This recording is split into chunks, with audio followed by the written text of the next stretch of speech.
పక్షవాయువు గల రోగులను, చాంద్ర రోగులను, ఎంతో మంది నిరాశ నిస్పృహలకు లోనే చావే శరణ్యం అనుకుని అనగారిన ప్రజలుగా ఊరు బయట బ్రతుకుతున్నటువంటి వారందరికీ యేసయ్య ఏం చూపించాడు? ప్రేమను కనపరిచాడు. ఏం చూపించాడు? ప్రేమను కనపరిచాడు. కారణం ఏంటనగా దేవుడు ఏమై ఉన్నాడు? మనం మూలవాక్యం అది, దాన్ని గ్రీకులు ఏమంటారు? అగాపే. దేవుడు ఏమై ఉన్నాడు? ప్రేమ అయి ఉన్నాడు. ప్రేమ అయినటువంటి దేవుడు. కనుక మూలవాక్యము మనం చదువుకున్నటువంటి లేఖనంలో మన ఎడల దేవుడికి ఉన్న ప్రేమను మనం ఎరిగిన వారమై దానిని నమ్ముకొని ఉన్నాము. దేవుడు ఏమై ఉన్నాడు? ప్రేమై ఉన్నాడు. ప్రేమ నిలిచి ఉన్నాడు. దేవుడు వాడి యందును నిలిచి ఉన్నాడు. కనుక ప్రేమను మనము కలిగి ఉండాలి. నేటి దినాల్లో ప్రేమ అనేది కరువైపోయింది. భార్య భర్తల మధ్య ప్రేమ కనబడట్ల, తల్లిదండ్రులకు బిడ్డల మధ్య ఉన్నటువంటి ప్రేమ కనబడట్ల. ఇలాంటి ప్రేమ కరువైపోయినటువంటి దినాల్లో ఈ క్రిస్తుములని మొదటి ఆదివారం దినాల్లో దేవుడు మనతో చెప్తున్నటువంటి మాట, మీరు ఏమై ఉండాలి? ప్రేమ కలిగి ఉండాలి. ప్రేమ గురించి బైబిల్లో ఒక అధ్యాయం ఉంది, చెప్పాలి. ఎలా గురించి ఏమని రాశారు ప్రేమ గురించి? మొదటి కొరింథీయులకు రాసినటువంటి పత్రికలో ప్రేమ గురించి అపోస్తలుడైన పౌలు అద్భుతమైనటువంటి విధానంలో దానిని వివరించి చెప్పాడు. ఏమంటాడంటే, మనుషుల భాషలతోనూ దేవదూతల భాషలతోనూ నేను మాట్లాడినను. ఏమేం భాషలంట? మనుష్య భాషలో. రెండవది దేవదూతల భాష ఉంది. వారి భాషలతో కొన్నిసార్లు ప్రార్థనలో భాషలతో మనము మాట్లాడుతున్నాం.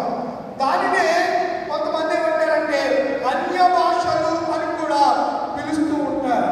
భాషలతో నేను మాట్లాడినను. ప్రేమ లేని వాడినైతే, ఏం లేని వాడినైతే? ప్రేమ లేని వాడినైతే నేను ఎలాంటి వాడినంట? రోగెడు ఖర్చును గడగడలాడు తాళమునే ఎత్తును. నేను ప్రేమ లేకపోతే వ్యర్థమైంది. ప్రవచన వరాలు కలిగిన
తినలేదా?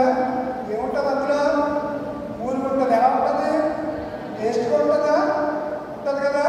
అందుకే అంటాడు ఎవరు? దావీదు ఈ వాక్యాల గురించి ధ్యానించినప్పుడు నాకు ఊరుకు క్రొవ్వు మెదడు ఊరుకు దొరికినట్టుగా నా ఉదయంతో రుచికరమైనటువంటి పదార్థాలు అవి. ఇక్కడ మనము పరిశీలన చేసినప్పుడు మధ్యలో నేను దినాల్లో సంఘంలో కానీ కుటుంబాల్లో కానీ ఈ దేశాల్లో కానీ మధ్యలో ఒక దేశాన్ని చూసి ఒక దేశము అసూయకు మచ్చడానికి గురైపోతున్నటువంటి దినాల్లో దేవుడు మాట్లాడుతున్నాడు కదా. దేవుడు ఎందుకు నిలిచినటువంటి మనములో దేవుడు ప్రేమ ఉంటే ఆ ప్రేమను కలిగినటువంటి క్రైస్తవుల్లో ఏముండకూడదు? మచ్చరం అనేది ఉండకూడదు. మచ్చరము ఎముకలకు కుళ్ళు కనుక మచ్చరము మన జీవితంలో ఉండడానికి వీల్లేదు. ప్రేమ డంబముగా ప్రవర్తించదు. డంబ మాట మాట్లాడుతూ ఉంటారు కొంతమంది. అమర్యాదగా ఎలాగండి? అమర్యాదగా.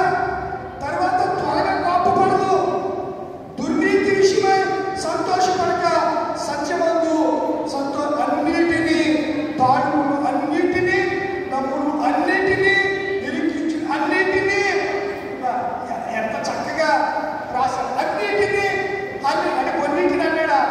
ప్రేమ అన్నిటినీ ఆల్మోస్ట్ ఏ దగ్గర నుంచి జడ్ వరకు ఉన్నటువంటి అక్షరాలన్నీ 26 అక్షరాలు 26 అక్షరాల్లో ఒక్కొక్క అక్షరానికి ఒక్కొక్క మీనింగ్ అర్థము కలిగి ఉంటారు. ఇవన్నీ చెప్పడానికి సమయం కాదు. అవకాశం ఉన్నప్పుడు ఎప్పుడైనా మీకు జ్ఞాపకం చేస్తాను.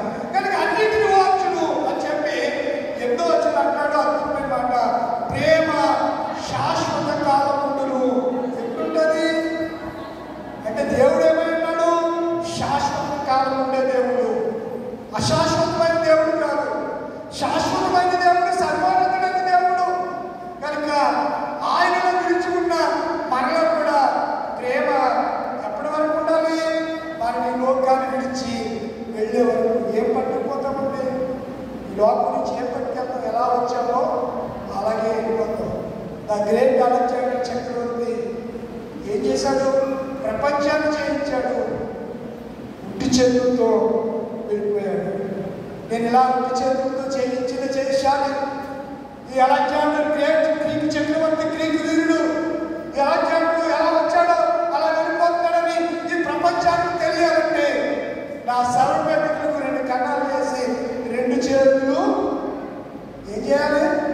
బయట పెట్టి ఇదిగో అలెగ్జాండర్ ప్రపంచం జయించాడు కానీ ఏమి పట్టుకెళ్ళకుండా ఎలా వచ్చాడు అలా ఉట్టి చేతులతోనే వెళ్ళిపోతున్నాడని ఈ ప్రపంచానికి నా ద్వారా ఒక బలమైన మెసేజ్ ఫార్వర్డ్ చేయండి అని చెప్పి తన దగ్గర ఉన్నటువంటి అనుయాయులతోనూ సిబ్బందితోనూ సైనిక అధికారులతోనూ మంత్రులతోనూ ఆయన చెప్పడానికి అలాగే చేశారు. అది చరిత్రలో లిఖించబడింది సువర్ణాక్షరాలు.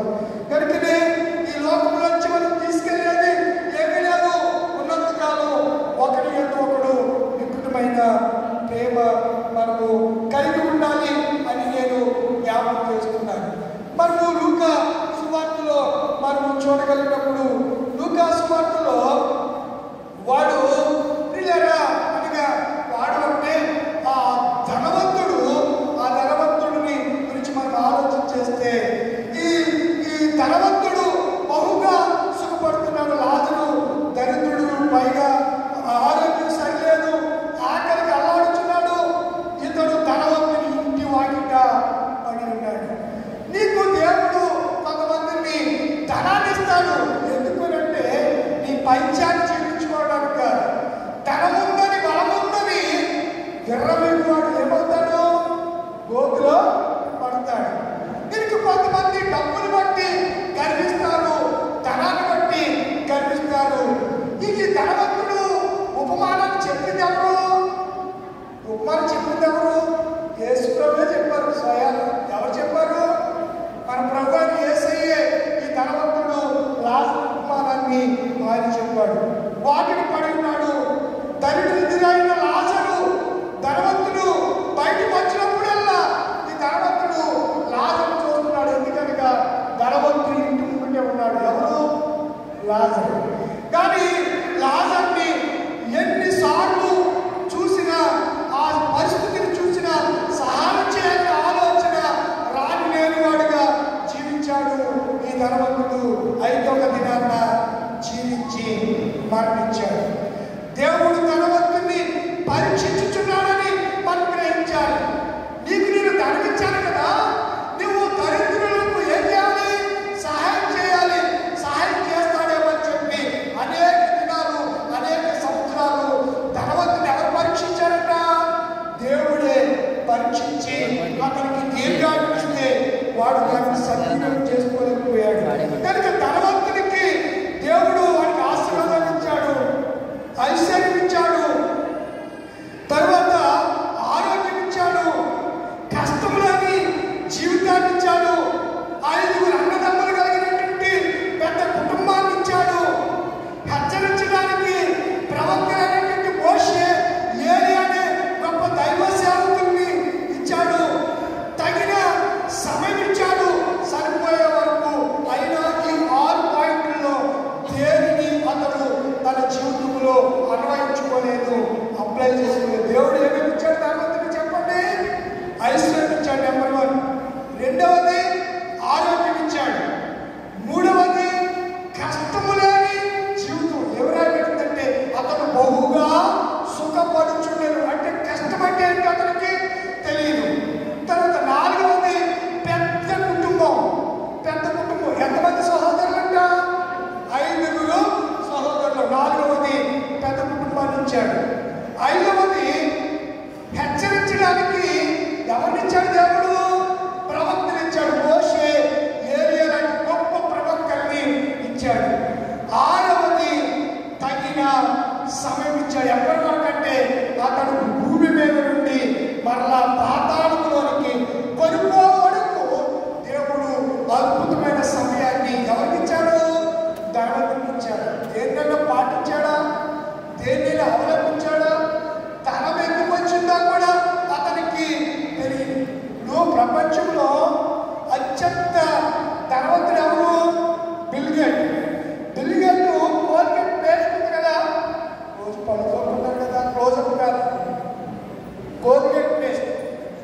అతనికి వచ్చే 100 రూపాయల్లో 90 రూపాయలు ఎవరికి ఇచ్చేస్తున్నాడు? పేద ప్రజల ఉన్నతి కొరకు కోల్గేట్ కంపెనీ యాజమాన్యం ఇచ్చేస్తుంది ఇప్పటికి కూడా. ఇప్పుడు డల్ కంపెనీ అనేది తెలుసా మీకు? ఏ కంపెనీ? Dell company. ట్యాబ్లు, ఈ ఎలక్ట్రికల్ డివైస్ అంటారు. ఎలక్ట్రికల్ డివైస్ మంచి టెక్నాలజీతో తయారు చేస్తారు. ఆ కంపెనీ CEO కూడా తన పర్సంటేజ్ వచ్చిన లాభాలు వచ్చి తనకు వచ్చి దాన్ని ఇచ్చేస్తున్నాడు. అందుకే వాళ్ళు ఇప్పుడు భారతదేశంలో అన్యులు కానివ్వండి, ప్రభు నమ్ముకున్న క్రైస్తవులు కానివ్వండి, దేవుడి దృష్టిలో ఎలా ఉన్నాం? ఏర్పడి ఉన్నాం. ఈ మధ్య ఓ పాస్టర్ గారు అమెరికా వెళ్ళారంట. అమెరికాలో న్యూజెర్సీలో మంచి ప్రసంగం చేసి కానుకలు సేకరిస్తూ అమెరికా దేశస్తులు ఆ పాస్టర్ గారిని అడిగారంట, అయ్యా భారతదేశంలో మీరు దేవుడికి ఎలా ఇస్తారు అని అడిగారంట. అడిగితే ఏముందండి, మా భారతదేశంలో ఉన్నటువంటి ప్రభుత్వ బిడ్డలు ఓ సర్కిల్ తీసుకుంటారు, సర్కిల్లో నిలబడి డబ్బుల్ని పైకి ఎగరేస్తారు. ఎగరేగా సర్కిల్లో పడిన డబ్బులన్నీ వాళ్ళవి బయటపడినవి దేవుడు. ఇప్పుడు అక్కడ ఉన్నవాడు ఎగరేస్తే మ్యాక్సిమం ఎక్కడ పడతాయి? సర్కిల్లో పడతాయి. ఏదో ఒకటి అలా ఎక్కడ పడతాయి? బయట పడతాయి.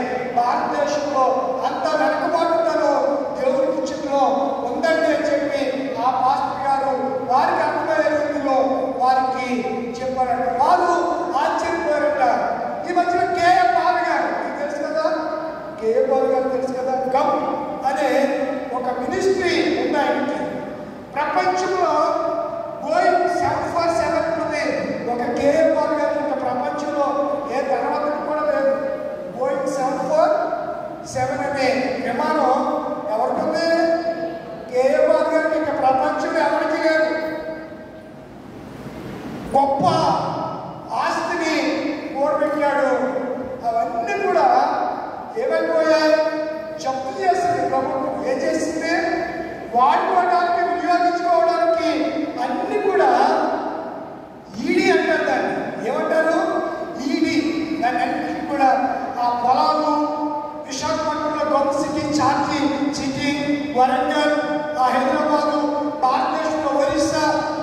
తండాల్లో ఉన్నటువంటి గౌన్స్కి లగ్గులకి కూడా ప్రభుత్వం ఏం చేసింది?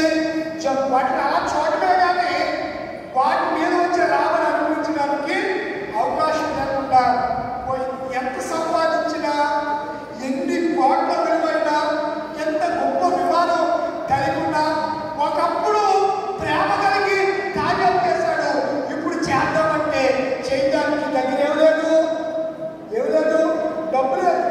ఒకప్పుడు డబ్బున్నప్పుడు చేయగలిగాడు, కానీ ఇప్పుడు చేద్దాము అని అంటే ఆయన దగ్గర చేసే డబ్బు ఉంది కానీ చేసే పరిస్థితులు లేవు. ఆ డబ్బులు ఆ బ్యాంకులోంచి కానీ డ్రా చేయడానికి కూడా అవకాశము లేకుండా పోయింది. నిజంగా దేవుడు మనల్ని ఒక స్థితిలోనికి హెచ్చిస్తున్నప్పుడు ధనవంతులమైన దరిద్రులమైన మనం ఎలా ఉండాలి? అందుకే దీనస్థితి ఉంటున్నాడు, సంపన్న స్థితులను ఏ స్థితి అంటే మనం ఎలా ఉండాలి? దేవుడికి ఇష్టమైన పిల్లలుగా మనం ఉండాలి. లేదని విరిగిపోతున్నాము, లేదని బాధపడము. ఎవరికో ఏదో ఉందని నాకు లేదు ప్రభు అని ఎప్పుడు కథలు చదవద్దు, బాధ పడవద్దు అని నేను మీకు జ్ఞాపకం చేస్తున్నాను. కనుక ఈ ధనవంతుడి యొక్క జీవితాన్ని మనం పరిశీలన చేస్తే ఈ 6 విధాలైనటువంటి ఈవులను దేవుడు ఇచ్చిన దేనిని కూడా అతను ఏం చేసుకోలేదంటే వినియోగించుకోలేదు. దేవుడికి ఐశ్వర్యం ఇచ్చాడా? ఈ ఐశ్వర్యం బట్టి ప్రభుని స్తుతించు. ఆరోగ్యం ఇచ్చాడా? నా బలం అనుకోకు, ఇది ప్రభు ఇచ్చినటువంటి ఆరోగ్యం. కాదంటాడు నాదంటూ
ధనవంతునికి అందించాడు.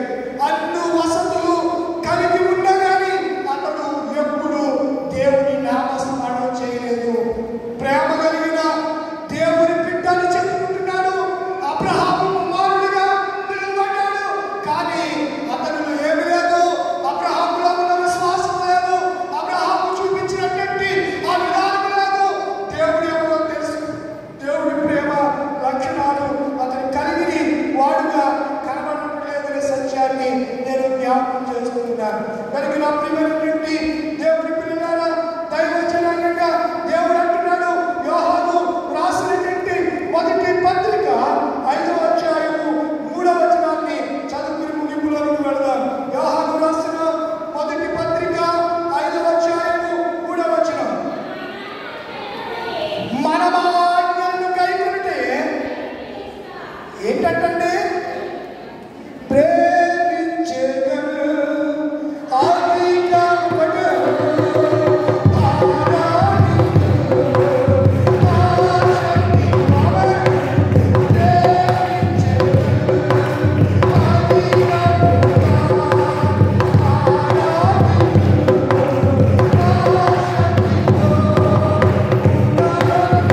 దేవుడి ప్రేమ గురించి వివరించాలంటే నా జీవితం నాకు సరిపోదు. నా మాటలు రావు, నా భాష, నా ఊహకు అందరిది దేవుడి ప్రేమ.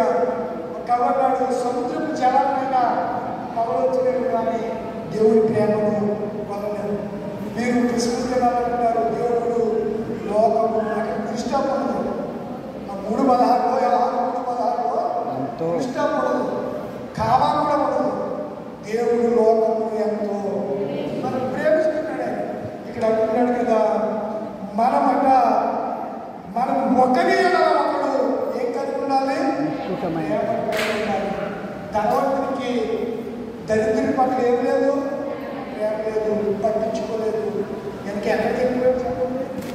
పాతాళం వెళ్ళిపోయాడు. వెళ్ళిపోయి ఏం నెమ్మది పొందుతున్నాడా? లేదు. ఏం పొందుతున్నాడు? వేదన పొందుతున్నాడు. ఇప్పుడు కుటుంబం జ్ఞాపకం వచ్చింది.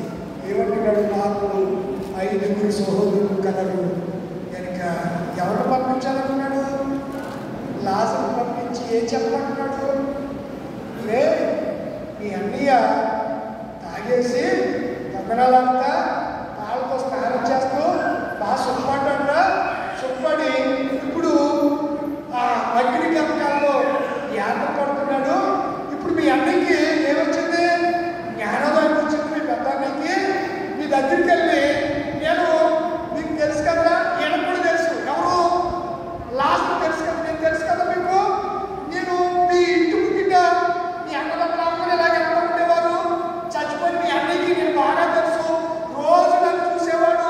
నేను ఆకలితో అలంపిస్తూ ఉంటే నాకు రోగం వచ్చి పురుగులతో నిండి చీపు కాడుతుంటే కుక్కలు వచ్చి నా పురుగులను నాకుతుంటే ఏ రోజు కనికి పడలేదు.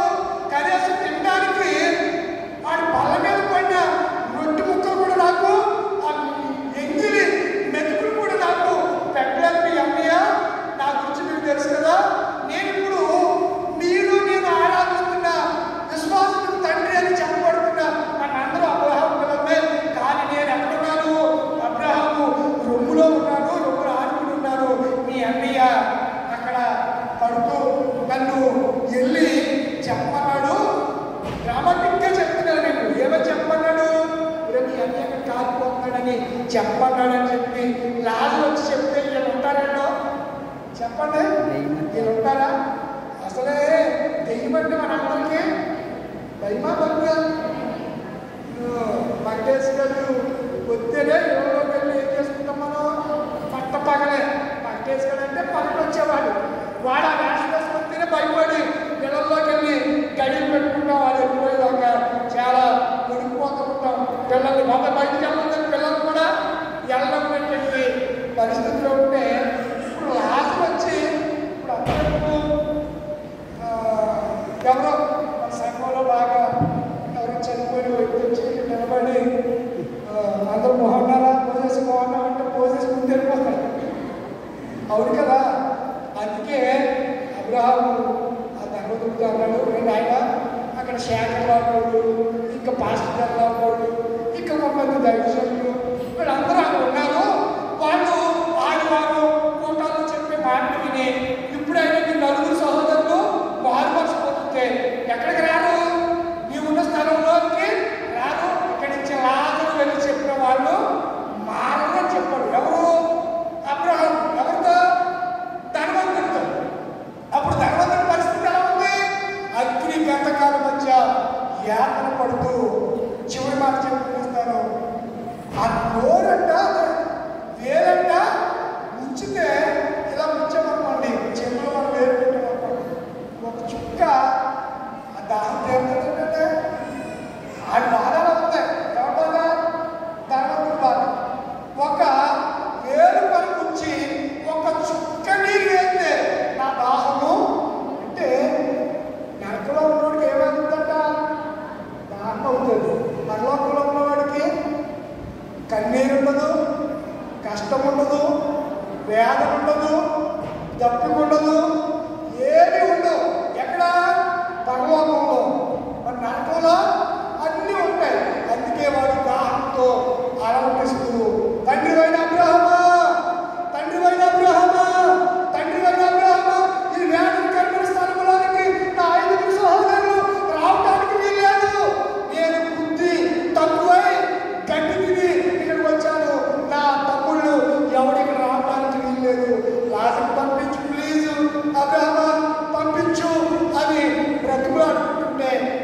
ఆ బ్రాహ్మణుడు, ఒక బాబు అక్కడోళ్ళు నీకు ఎంతసేపు అర్థం కాలేదా, అక్కడోళ్ళు ఇక్కడికి, ఇక్కడోళ్ళు అక్కడికి వెళ్ళకుండా మధ్యనే ఉంది, ఏముంది చెప్పకుండా అగాధము ఉంది, వెళ్ళే అవకాశము లేదు. నువ్వు అక్కడే చావు, నువ్వు అక్కడే అనుభవించు, అక్కడే అన్ని నువ్వు వేదన అనుభవించు. నరకమున అగ్ని ఆరదు, గురువు చావదు. నరకం అంత భయంకరంగా ఉంటుంది. ఆ నరకం నుంచి తప్పించడానికి దేవుడు ప్రేమలో ఈ లోకానికి వచ్చి ప్రేమను పంచాడు, ప్రేమ సామ్రాజ్యాన్ని ఆయన స్థాపించాడు. మనల్ని అందరినీ కూడా ఇతరులను బతకాలన్న మనకు ఆయన ఏమై ఇవ్వమంటున్నాడు? ప్రేమ ఇవ్వండి. ప్రేమ ఇవ్వండి. మీరు ఏం చేయాలి? ఆజ్ఞలను గైకొనండి. ఏం చేయాలి? ఆజ్ఞలు అంటే వాక్యాన్ని అనుసరించాలి, పాటించాలి. అప్పుడు బహుగా మీరు ఫలిస్తారు, బహుగా ఆశ్రయించబడినట్టి కృప దేవుడికి అందరికీ అనుగ్రహించును గాక. అని లేచిపడతారా? సమస్త జ్ఞానం ఇచ్చిన దేవుని సమాధానము యేసుక్రీస్తు వల్ల మీ హృదయములకు తలపుడుకును కావలి ఉండును గాక.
Amen.